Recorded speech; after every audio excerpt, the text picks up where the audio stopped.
there was that one place I always thought about, and I just wanted to be there with you. The place that no eye has ever seen, the place that no heart has ever perceived. I had a great feeling inside of me.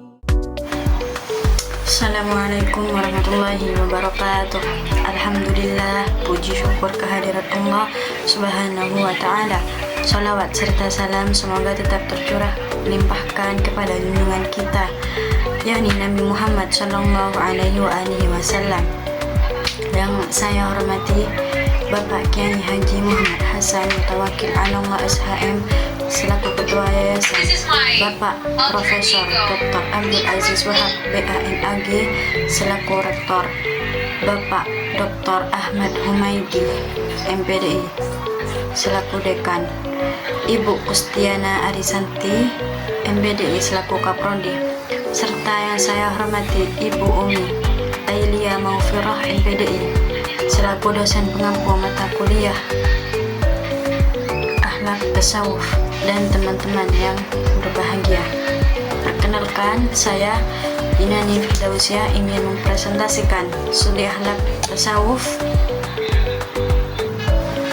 Semoga apa yang kita kaji bersama ini bisa menjadi wasilah untuk membersihkan hati, memperbaiki akhlak, dan mendekatkan diri kepada Allah Subhanahu wa ta'ala. Amin.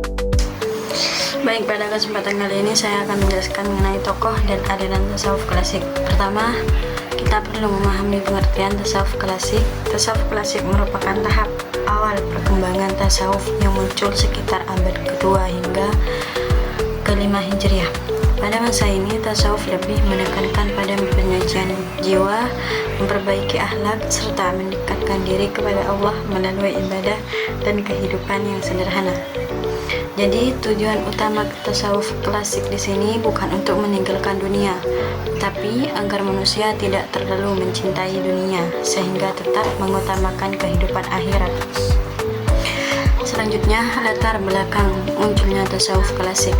Ada beberapa faktor yang melatar belakanginya. Pertama, adanya perubahan sosial dan meningkatnya kemewahan hidup setelah wilayah Islam berkembang luas. Banyak orang mulai terlena dengan harta dan jabatan. Kedua, muncul reaksi dari para ulama terhadap sifat materialistis tersebut. Mereka mengajak umat Islam kembali hidup sederhana atau zuhud. Ketiga, adanya keinginan untuk meneladani kehidupan Nabi Muhammad SAW yang sederhana, penuh ibadah, dan dekat dengan Allah. Keempat, kondisi politik yang tidak stabil pada masa itu membuat sebagian orang memilih fokus memperbaiki kehidupan spiritual. Dan yang terakhir, adanya dorongan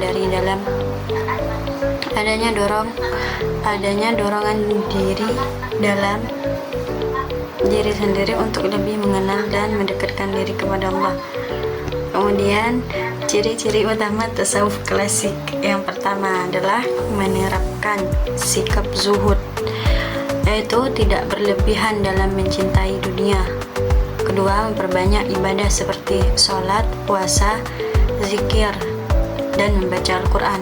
Ketiga, mengendalikan hawa nafsu agar tidak mudah tergoda oleh hal-hal yang dilarang. Keempat, membersihkan hati dari sifat-sifat tercela seperti riya, sombong, dan iri hati. Dan yang terakhir, selalu berusaha memiliki akhlak yang baik dalam kehidupan sehari-hari. Dan berikutnya adalah tokoh-tokoh tasawuf klasik. Tokoh pertama adalah Hasan Al-Basri. Beliau dikenal sebagai pelopor tasawuf yang mengajarkan hidup zuhud, wara', dan rasa takut kepada Allah atau khauf. Menurut beliau, seorang muslim harus selalu mengingat kematian dan mempersiapkan bekal untuk kehidupan akhirat. Tokoh kedua adalah Rabi'ah Al-Adawiyah. Beliau terkenal dengan ajaran mahabbah, yaitu cinta yang tulus kepada Allah. Menurut beliau, ibadah yang seharusnya dilakukan karena cinta kepada Allah, bukan hanya karena takut mereka atau mengharapkan surga. Tokoh ketiga adalah Al-Junaid Al-Baghdadi. Beliau mengajarkan tasawuf yang moderat dan menekankan bahwa tasawuf harus tetap berpegang pada Al-Quran dan Sunnah. Menurut beliau, syariat dan tasawuf tidak boleh dipisahkan. Tokoh keempat adalah Abu Yazid Al-Bustani. Beliau memperkenalkan konsep fana, yaitu hilangnya kesadaran terhadap diri sendiri karena begitu dekat dengan Allah. Setelah fana, seseorang akan mencapai keadaan yang disebut baqa, yaitu tetap hidup dalam kesadaran akan Allah. Tokoh kelima adalah Al-Hajj. Beliau terkenal dengan konsep hulul, yaitu gagasan tentang kedekatan manusia dengan Tuhan yang kemudian menimbulkan perdebatan karena pemikirannya dianggap kontroversial pada masanya. Beliau akhirnya dijatuhi hukuman mati. Baik, kesimpulan di sini adalah tasawuf klasik mengajarkan bahwa kebahagiaan sejati tidak hanya diperoleh dari harta atau kedudukan, tetapi dari hati yang bersih dan kedekatan kepada Allah. Nilai-nilai seperti keikhlasan, kesederhanaan, kesabaran, dan akhlak mulia masih sangat relevan untuk diterapkan dalam kehidupan saat ini. Oleh karena itu, kita dapat mengambil hikmah dari tasawuf klasik dengan memperbaiki diri, meningkatkan ibadah, serta menjaga hubungan baik dengan Allah dan sesama manusia. Sekian penjelasan dari saya. Terima kasih atas perhatiannya. Wallahul muwaffiq ila aqwamit thoriq. Assalamualaikum warahmatullahi wabarakatuh.